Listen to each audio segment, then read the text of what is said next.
The Game of Rat and Dragon by Cordwainer Smith. The Table. Pinlighting is a hell of a way to earn a living. Underhill was furious as he closed the door behind himself. It didn't make much sense to wear a uniform and look like a soldier if people didn't appreciate what you did.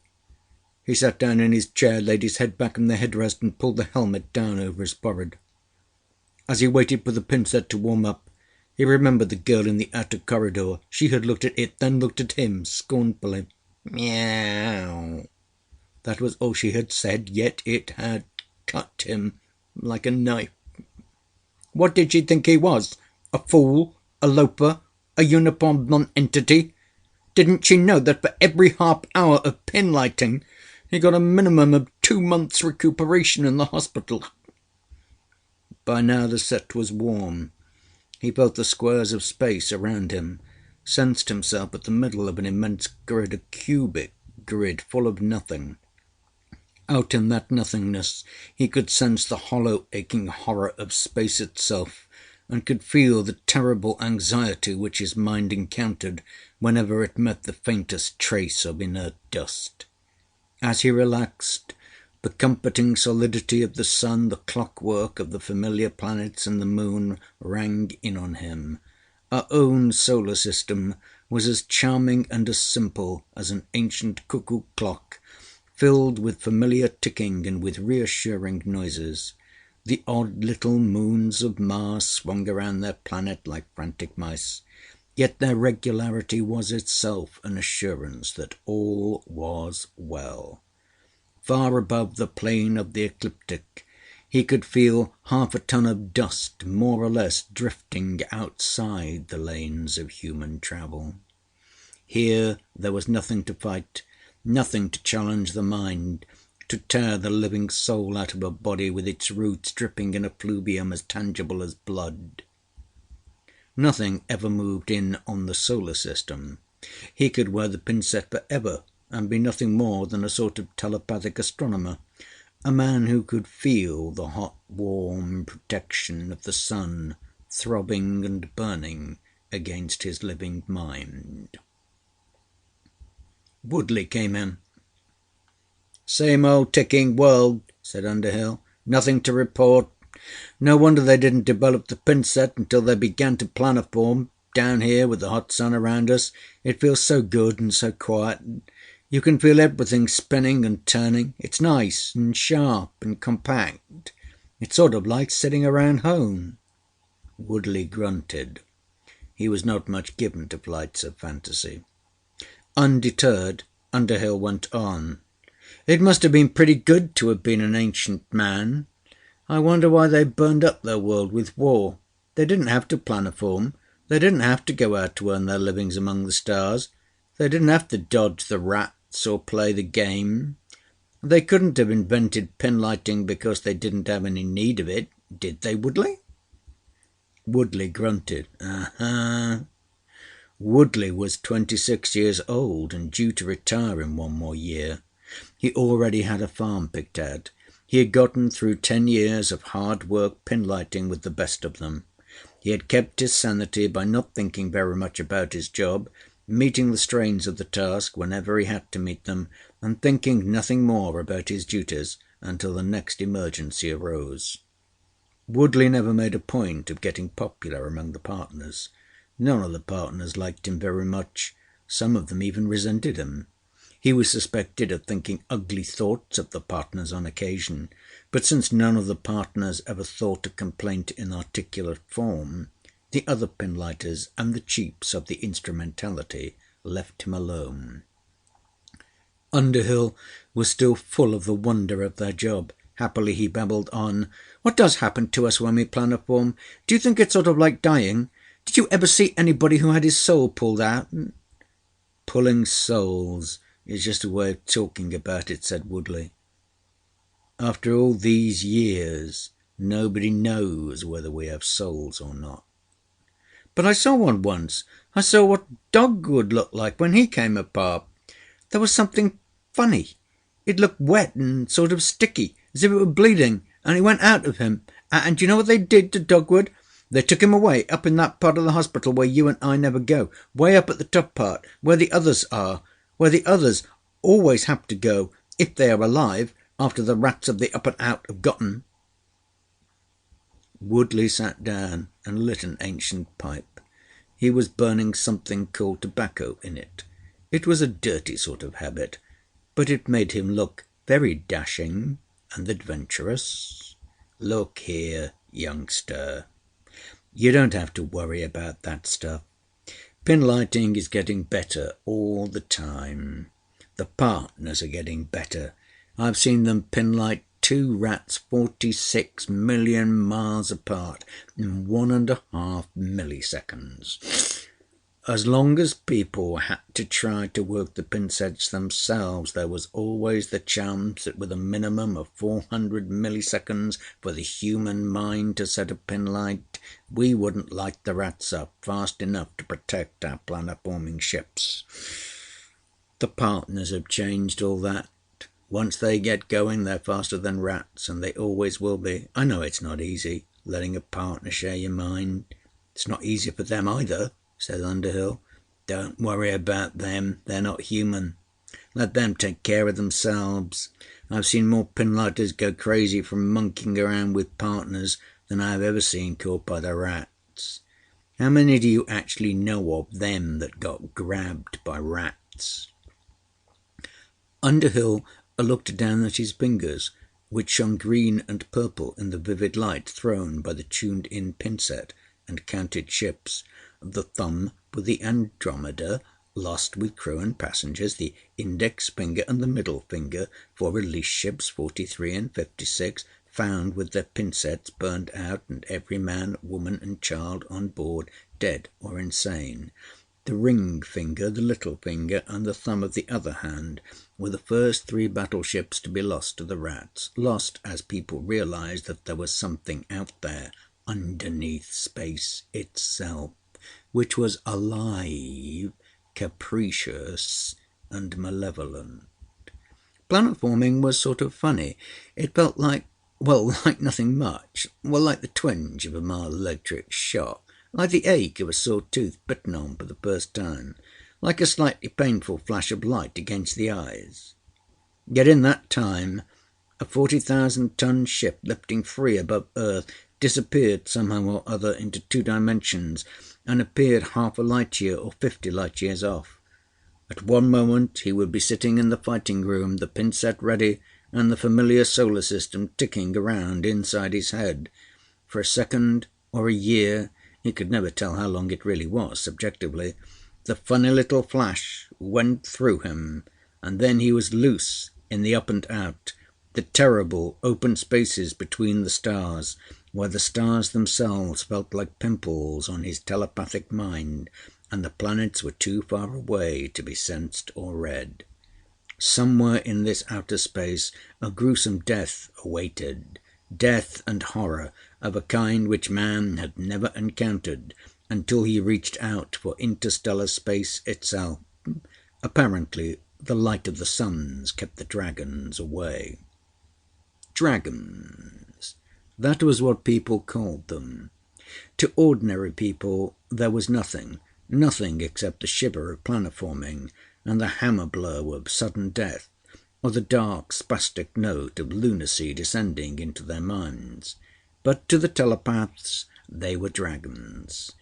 In the fraction of a second between the telepath's awareness of a hostile something out in the black, hollow nothingness of space, and the impact of a ferocious, ruinous, psychic blow against all living things within the ship, the telepaths had sensed entities, something like the dragons of ancient human lore, beasts more clever than beasts, demons more tangible than demons, hungry vortices of aliveness and hate, compounded by unknown means out of the thin, tenuous matter between the stars. It took a surviving ship to bring back the news, a ship in which by sheer chance a telepath had a light beam ready, turning it out at the innocent dust, so that within the panorama of his mind the dragon dissolved into nothing at all, and the other passengers, themselves non-telepathic, went about their way, not realizing that their own immediate deaths had been averted. From then on, it was easy. Almost. Planet-forming ships always carried telepaths. Telepaths had their sensitiveness enlarged to an immense range by the pinsets, which were telepathic amplifiers adapted to the mammal mind. The pinsets, in turn, were electronically geared into small dirigible light bombs. Light did it. Light broke up the dragons, allowed the ships to reform three-dimensionally, skip, skip, skip, as they moved from star to star. The odds suddenly moved down from 100 to 1 against mankind to 60 to 40 in mankind's favour. This was not enough. The telepaths were trained to become ultra-sensitive, trained to become aware of the dragons in less than a millisecond. But it was found that the dragons could move 1,000,000 miles in just under 2 milliseconds, and that this was not enough for the human mind to activate the light beams. Attempts had been made to sheathe the ships in light at all times. This defence wore out. As mankind learned about the dragons, so too apparently the dragons learned about mankind. Somehow they flattened their own bulk and came in on extremely flat trajectories very quickly. Intense light was needed, light of sun-like intensity. This could be provided only by light bombs. Pinlighting came into existence. Pinlighting consisted of the detonation of ultra-vivid, miniature photonuclear bombs, which converted a few ounces of a magnesium isotope into pure, visible radiance. The odds kept coming down in mankind's favour, yet ships were being lost. It became so bad that people didn't even want to find the ships because the rescuers knew what they would see. It was sad to bring back to earth 300 bodies ready for burial, and 200 or 300 lunatics, damaged beyond repair, to be wakened and fed and cleaned and put to sleep, wakened and fed again, until their lives were ended. Telepaths tried to reach into the minds of the psychotics who had been damaged by the dragons, but they found nothing there beyond vivid, spouting columns of fiery terror, bursting from the primordial id itself, the volcanic source of life. Then came the partners. Man and partner could do together what man could not do alone. Men had the intellect, partners had the speed. The partners rode their tiny craft, no larger than footballs, outside the spaceships. They planoformed with the ships. They rode beside them in their 6-pound craft, ready to attack. The tiny ships of the partners were swift. Each carried a dozen pinlights, bombs no bigger than thimbles. The pinlighters threw the partners, quite literally threw, by means of mind-to-firing relays direct at the dragons. What seemed to be dragons to the human mind appeared in the form of gigantic rats in the minds of the partners. Out in the pitiless nothingness of space, the partners' minds responded to an instinct as old as life. The partners attacked, striking with a speed faster than man's, going from attack to attack until the rats or themselves were destroyed. Almost all the time it was the partners who won.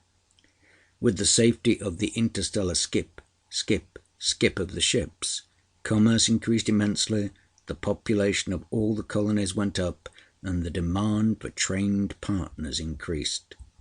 Underhill and Woodley were a part of the third generation of pinlighters, and yet to them it seemed as though their craft had endured forever.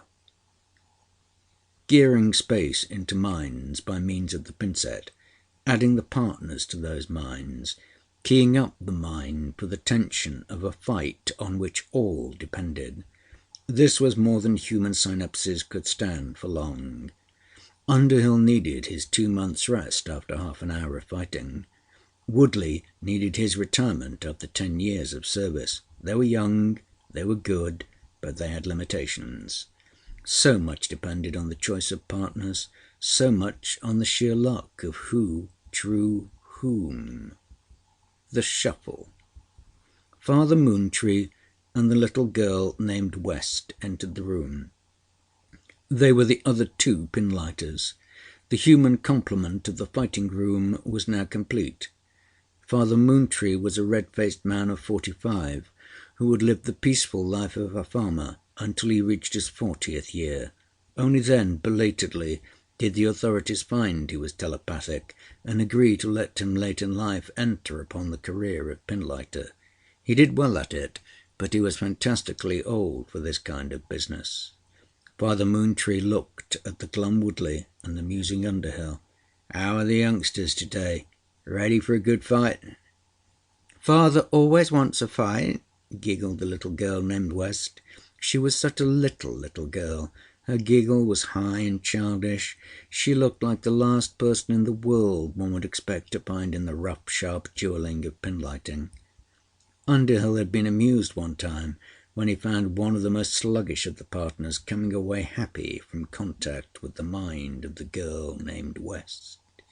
Usually the partners didn't care much about the human minds with which they were paired for the journey. The partners seemed to take the attitude that human minds were complex and fouled up beyond belief anyhow. No partner ever questioned the superiority of the human mind, though very few of the partners were much impressed by that superiority. The partners liked people. They were willing to fight with them. They were even willing to die for them. But when a partner liked an individual the way, for example, that Captain Wow or the Lady May liked Underhill, the liking had nothing to do with intellect. It was a matter of temperament, of feel. Underhill knew perfectly well that Captain Wow regarded his, Underhill's, brains as silly.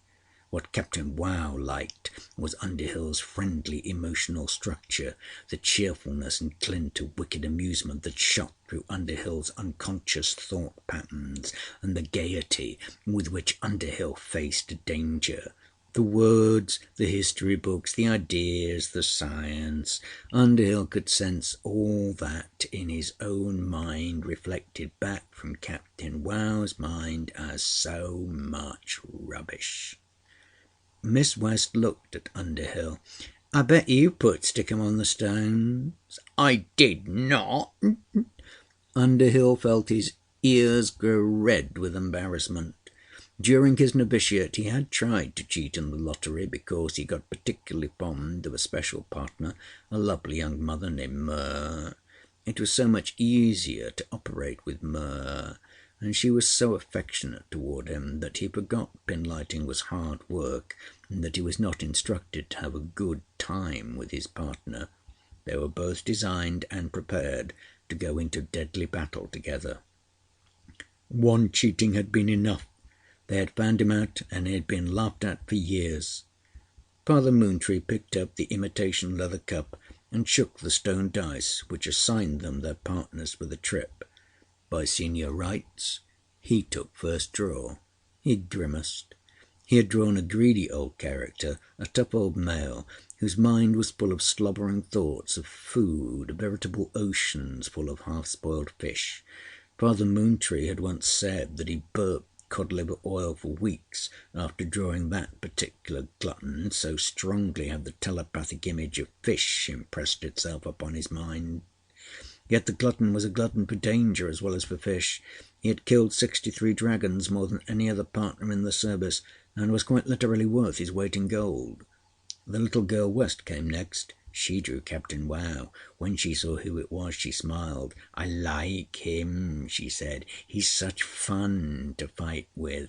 He feels so nice and cuddly in my mind." "Cuddly hell," said Woodley. "I've been in his mind too. It's the most leering mind in this ship, bar none." "Nasty man," said the little girl. She said it declaratively, without reproach. Underhill, looking at her, shivered. He didn't see how she could take Captain Wow so calmly. Captain Wow's mind did leer. When Captain Wow got excited in the middle of a battle, confused images of dragons, deadly rats, luscious beds, the smell of fish, and the shock of space all scrambled together in his mind as he and Captain Wow, their consciousnesses linked together through the pincette, became a fantastic composite of human being and Persian cat. That's the trouble with working with cats, thought Underhill. It's a pity that nothing else anywhere will serve as partner. Cats were all right once you got in touch with them telepathically. They were smart enough to meet the needs of the fight, but their motives and desires were certainly different from those of humanity. They were companionable enough, as long as you threw tangible images at them, but their minds just closed up and went to sleep when you recited Shakespeare or Colgrove, or if you tried to tell them what space was.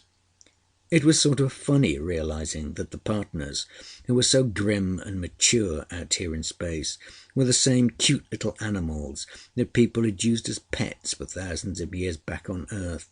He had embarrassed himself more than once while on the ground, saluting perfectly ordinary non-telepathic cats, because he had forgotten for the moment that they were not partners.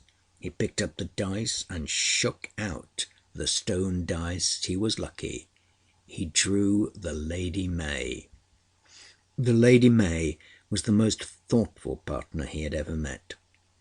In her, the finely bred pedigree mind of a Persian cat had reached one of its highest peaks of development. She was more complex than any human woman, but the complexity was all one of emotions, memory, hope, and discriminated experience sorted through without benefit of words. When he had first come into contact with her mind, he was astonished at its clarity. With her he remembered her kittenhood. He remembered every mating experience she had ever had. He saw in a half-recognizable gallery all the other pinlighters with whom she had been paired for the fight, and he saw himself radiant, cheerful, and desirable. He even thought he caught the edge of a longing, a very flattering and yearning thought. What a pity he is not a cat. Woodley picked up the last stone. He drew what he deserved. A sullen, scared old tomcat with none of the verve of Captain Wow. Woodley's partner was the most animal of all the cats on the ship, a low, brutish type with a dull mind. Even telepathy had not refined his character. His ears were half chewed off from the first fights in which he had engaged. He was a serviceable fighter, nothing more. Woodley grunted. Underhill glanced at him oddly. Didn't Woodley ever do anything but grunt? Father Moontree looked at the other three. You might as well get your partners now. I'll let the scanner know we're ready to go into the up and out. The deal. Underhill spun the combination lock on the Lady May's cage. He woke her gently and took her into his arms. She humped her back luxuriously, stretched her claws, started to purr, thought better of it, and licked him on the wrist instead. He did not have the pincette on, so their minds were closed to each other. But in the angle of her moustache, and in the movement of her ears, he caught some sense of gratification she experienced in finding him as her partner. He talked to her in human speech, even though speech meant nothing to a cat when the pincette was not on. It's a damn shame sending a sweet little thing like you whirling around in the coldness of nothing to hunt for rats that are bigger and deadly than all of us put together. You didn't ask for this kind of fight, did you? For answer she licked his hand, purred, tickled his cheek with her long fluffy tail, turned around and faced him, golden eyes shining.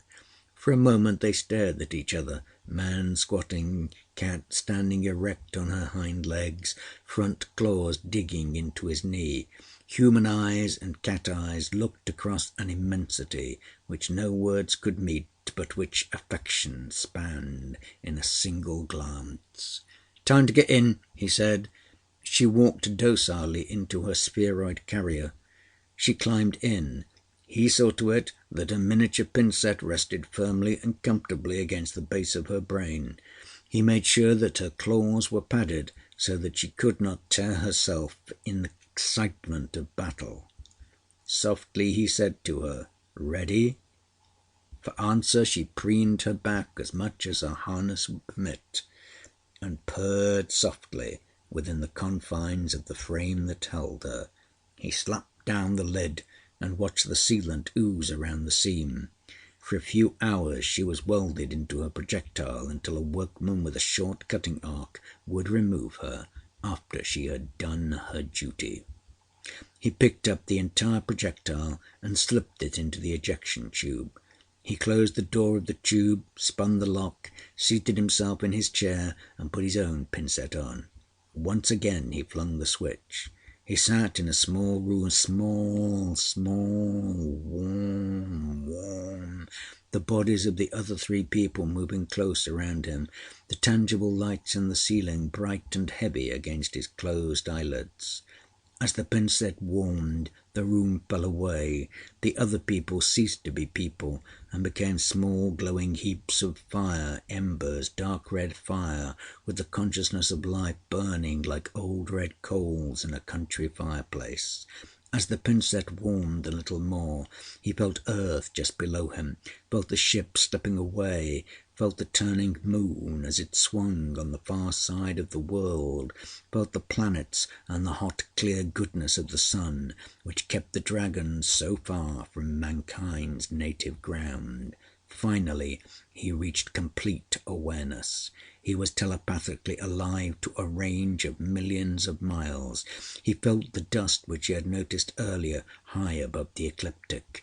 With a thrill of warmth and tenderness he felt the consciousness of the Lady May pouring over into his own.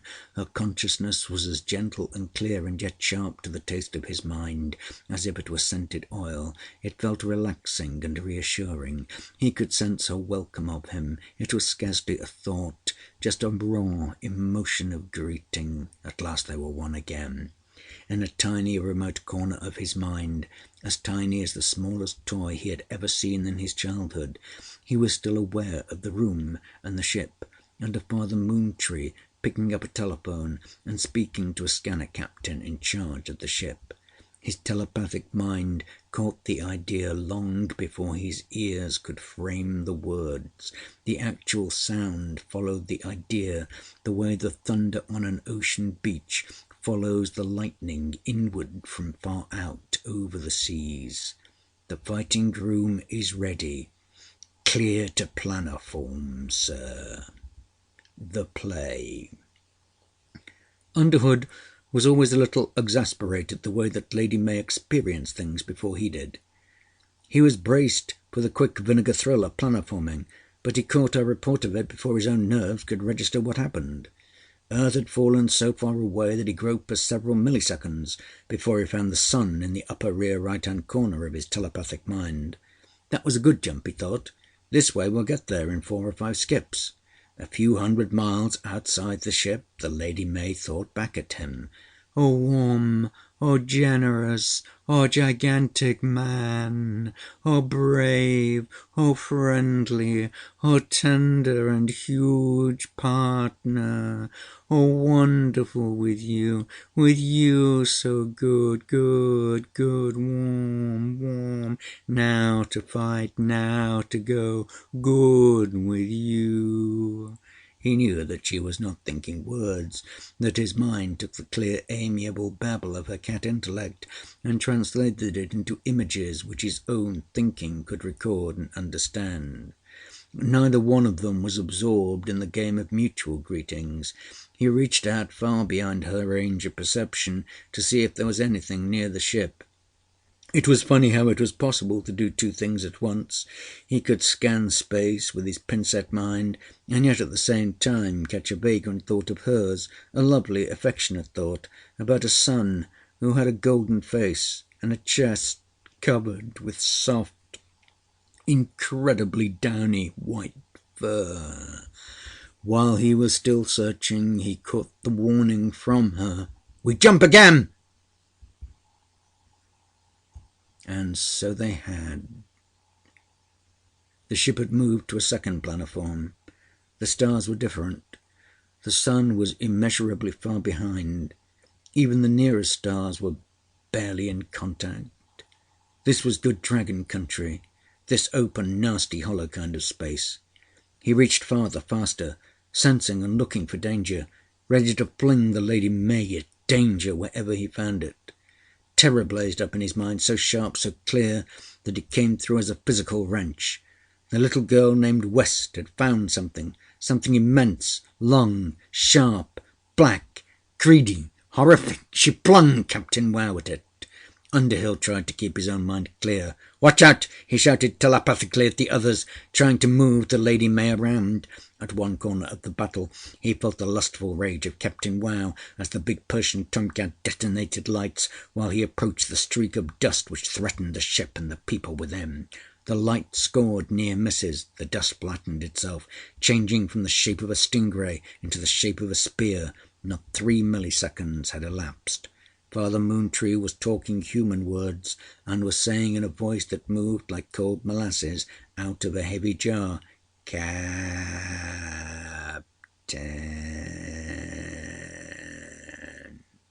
Underhill knew that the sentence was going to be, "Captain, move fast."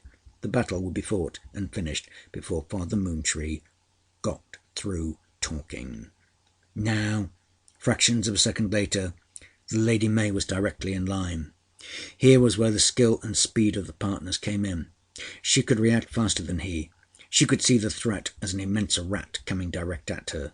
She could fire the light bombs with a discrimination which he might miss. He was connected with her mind. Oh, but he could not follow it. His consciousness absorbed the tearing wound inflicted by the alien enemy. It was like no wound on earth, raw, crazy pain, which started like a burn at his navel. He began to writhe in his chair. Actually, he had not yet had time to move a muscle when the Lady May struck back at their enemy. 5 evenly spaced photonuclear bombs blazed out across 100,000 miles. The pain in his mind and body vanished. He felt a moment of fierce, terrible, feral elation running through the mind of the Lady May as she finished her kill. It was always disappointing to the cats to find out that their enemies, whom they sensed as gigantic space rats, disappeared at the moment of destruction. Then he felt her hurt, the pain and the fear that swept over both of them as the battle, quicker than the movement of an eyelid, had come and gone. In the same instant there came the sharp and acid twinge of planoform. Once more the ship went skip. He could hear Woodley thinking at him. "You don't have to bother much. This old son of a gun and I will take over for a while." Twice again the twinge, the skip. He had no idea where he was until the lights of the Caledonia spaceport shone below. With a weariness that lay almost beyond the limits of thought, he threw his mind back into rapport with the Trinset, fixing the Lady May's projectile gently and neatly in its launching tube. She was half dead with fatigue, but he could feel the beat of her heart, could listen to her panting, and he gasped the grateful edge of a thanks reaching from her mind to his. The score. They put him in the hospital at Caledonia. The doctor was friendly but firm. "You actually got touched by that dragon. That's as close a shave as I've ever seen. It's also quick that it'll be a long time before we know what happened scientifically. But I suppose you'd be ready for the insane asylum now if the contact had lasted several tenths of a millisecond longer. What kind of cat did you have out in front of you?" Underhill felt the words coming out of him slowly. Words were such a lot of trouble compared with the speed and the joy of thinking fast and sharp and clear, mind to mind. But words were all that could reach ordinary people like this doctor. His mouth moved heavily as he articulated words.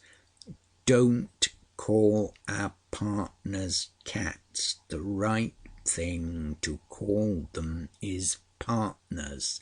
They fight for us in a team. You ought to know we call them partners, not cats. How is mine?" "I don't know," said the doctor contritely. "We'll find out for you. Meanwhile, old man, you take it easy. There's nothing but rest can help you. Can you make yourself sleep, or would you like us to give you some kind of sedative?" "I can sleep," said Underhill. "I just want to know about the Lady May." The nurse joined in. She was a little antagonistic. "Don't you want to know about the other people?" "They're okay," said Underhill. "I knew that before I came in here." He stretched his arms and sighed and grinned at them. He could see they were relaxing and were beginning to treat him as a person instead of a patient. "I'm all right," he said. "Just let me know when I can go see my partner." A new thought struck him. He looked wildly at the doctor. "They didn't send her off with the ship, did they?" "I'll find out right away," said the doctor. He gave Underhill a reassuring squeeze of the shoulder and left the room. The nurse took a napkin off a goblet of chilled fruit juice. Underhill tried to smile at her. There seemed to be something wrong with the girl. He wished she would go away. First she had started to be friendly, and now she was distant again. "It's a nuisance being telepathic," he thought.